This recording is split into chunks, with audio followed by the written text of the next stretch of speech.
Something just happened that could flip the entire season on its head, and for once, it's all good news. After weeks of uncertainty and rising pressure, a major breakthrough has finally arrived, and it might be the exact piece the Dodgers needed to go from contender to unstoppable force. This move isn't just promising, it's perfect. The timing, the impact, the ripple effect on the rest of the roster, it's all lining up in a way that could change everything for this team's future. If you've been waiting for that one spark to reignite the fire, this is it. Get ready, because what's coming next might be bigger than anyone expected. The Los Angeles Dodgers have pulled the trigger on a move that could quietly turn out to be one of the more important deals of the season. In the middle of a year that's been riddled with injuries, bullpen inconsistencies, and constant roster juggling, the Dodgers have acquired right-handed reliever Alexis Diaz from the Cincinnati Reds. It's a move that doesn't carry the same blockbuster feel as some headline-grabbing trades, but make no mistake, this one could have a serious ripple effect down the stretch.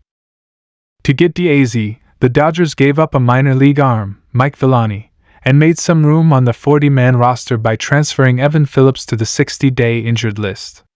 That might sound like a lot of moving parts, but the Dodgers are no strangers to creative roster management, especially when October is in sight. Now let's be honest, on paper, this move probably raised some eyebrows. Alexis Diaz isn't exactly having a career year. After earning All-Star honors in 2023 with a sparkling 3.7 ERA and 86 strikeouts over 67 and a third innings, his 2025 season has taken a pretty sharp turn in the wrong direction. A hamstring injury set him back early, and ever since returning to action, he's struggled to find the rhythm and command that made him one of the Reds' most dependable bullpen arms. In 6 major league innings this season, Diaz posted an unsightly 12.0 ERA. And in AAA, while the numbers aren't quite as alarming, a 4.61 ERA over 14 games still isn't what you'd call confidence-inspiring. So, the big question here is, why did the Dodgers go after him? To understand that, we have to look at the bigger picture. First off, let's talk about the Dodgers' bullpen situation, because it hasn't exactly been a strong suit in 2025. Injuries have absolutely ravaged this unit. We're talking about major pieces like Evan Phillips, Michael Kopech, Kirby Yates, Blake Trinan, and Buster Graterol all missing time or currently on the shelf. That kind of attrition would test the depth of any team, even a perennial contender like Los Angeles. When you lose that many high-leverage arms, it forces the front office to get creative. And for the Dodgers, who never shy away from a reclamation project, Alexis Diaz represents both a potential short-term patch and a long-term asset. They're not looking for him to step in and be Mariano Rivera right away. Instead, he'll start his journey with the organization down in AAA Oklahoma City. There, the focus will be on refining his mechanics, rebuilding his confidence, and perhaps most importantly, working under the guidance of the Dodgers' highly respected pitching coaches. Because here's the thing about the Dodgers, they have a history of taking pitchers who are struggling elsewhere and helping them rediscover their form. We've seen it time and again, whether it's been veterans late in their careers or young arms who just needed a change of scenery. The team's player development system, particularly with pitchers, is widely regarded as one of the best in the league. 190 batting average, struck out more than 11 batters per 9 innings, and showed the kind of late-inning poise that made him a legitimate all-star. So what's gone wrong in 2025? According to scouting reports and pitching data, Diaz's command has been all over the place since returning from that hamstring injury. His walk rate has spiked, his velocity has dipped slightly, and he's been getting hit hard when he falls behind in counts. Those are mechanical issues, but they're also mental. Confidence is a huge part of pitching, especially for relievers who live on the edge every single time they take the mound.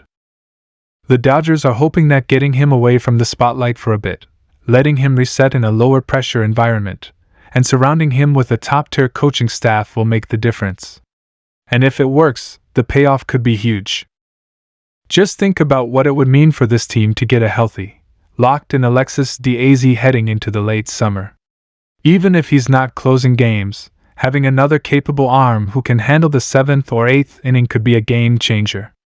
The Dodgers have been piecing things together with middle relievers and converted starters, but that kind of patchwork approach only goes so far. And don't forget, this is a team with serious postseason aspirations. The Dodgers don't measure success by regular season wins. They measure it by World Series trophies. They're chasing another parade down Figueroa, and if they're going to get there, they'll need a deep, reliable bullpen. Adding Diaz gives them a potential piece to that puzzle. Of course, we have to talk about the cost of the trade too. The Dodgers gave up Mike Villani, a minor league right-hander who was starting to generate some buzz in the lower levels. He's shown promise with a strong fastball and decent command, but he's still a ways off from the majors. The Reds are betting on his long-term upside, while the Dodgers are focusing on their current needs. This deal is a classic case of each team addressing a different part of their timeline. Cincinnati, likely outside of contention again, adds a developmental arm who might help down the road. The Dodgers, in win-now mode as always, take a chance on a guy who might be able to contribute this season if things click. What's interesting too is how Dodgers fans have reacted to the trade. It's been a bit of a mixed bag. Some are thrilled, pointing to Diaz's past success and the Dodgers' knack for reviving struggling pitchers.